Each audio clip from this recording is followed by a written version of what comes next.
Hi, I'm Alex Brown, and I'm the co-founder of Iridescent Women, an online community committed to awakening brilliance in every woman through real and honest conversations.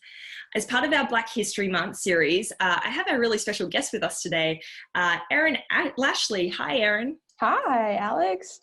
Erin, I'm so excited to have you on board.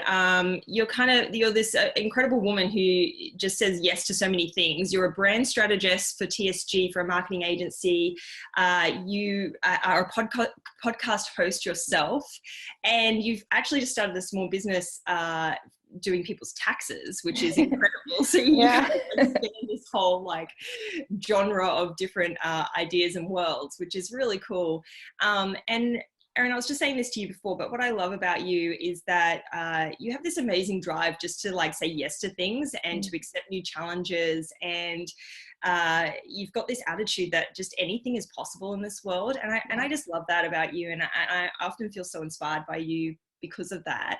And so today I really wanted to have a conversation with you, given that it's Black History Month, just talking about what are some of the unique challenges that young Black women are facing today? It's such a good question, Alex. And I was thinking about this, and I think the number one thing that comes to mind for myself personally, and also for other people's stories that I know of, is that we are constantly, you have to understand as a young Black female that you will always constantly be at the mercy of someone else's perception of you because you are Black in culture. So what that means practically is you have to understand in every work environment or every environment you step into, there's a certain perception that people will have of you because you are Black, whether that's most Black people are poor, or they don't understand, or they're not educated, or they're too ghetto, or too opinionated, or too loud, or too brash, or, Like these stereotypes that have formed together. Correct. And you also have to understand, and because I'm not necessarily one to be really loud about that type of conversation, because I also understand that a lot of stereotypes people may have are based upon how they grew up and how their perception was formed and molded based upon their parents or other influences, or even media that they've consumed. Because even as Black people, like as a Black female, I have a perception of my own culture, that generally speaking, based upon media that I've consumed, that Black men are scary because that's what I've been told. You know what I'm saying? So every environment you go into, you have to understand the perception and then just know, okay, this is the hand that I've been dealt. So I have to work a little bit harder to become likable, to prove that I am educated, that I am nice, that I can be friendly, but that also it takes a lot of work.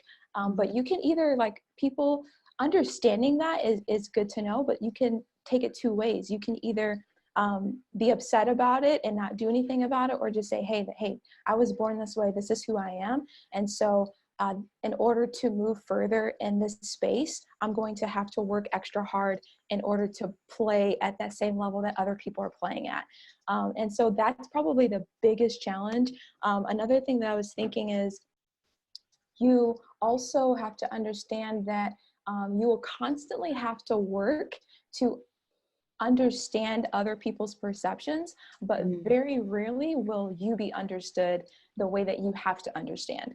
So what I mean by that is you might go into an environment and you have to understand that people have a perception of you. So you have to, like, in some instances, in some industries, I have to think more like somebody that might be white or of a different race. I have to talk like you. I have to approach and dress like you so that you're not looking at me a certain way based upon stereotypes. And so I have to constantly understand people I'm talking to, but very rarely will someone work as hard to try to understand me or my culture or how I think or how I perceive, or how, you know what I mean? So those are the challenges.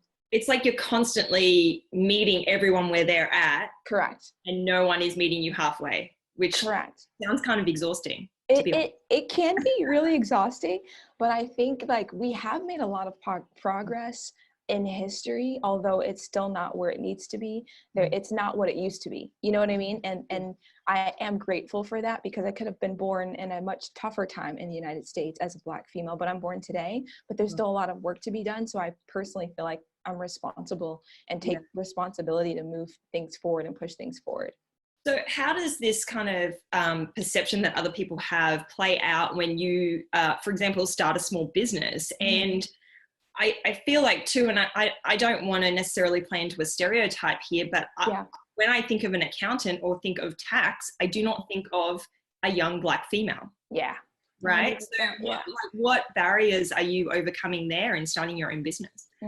I think this is what gets me excited, because I understand as a young Black female that in order to change the game and to change the way the world perceives me, I have to become a decision maker. I have to be the one in charge.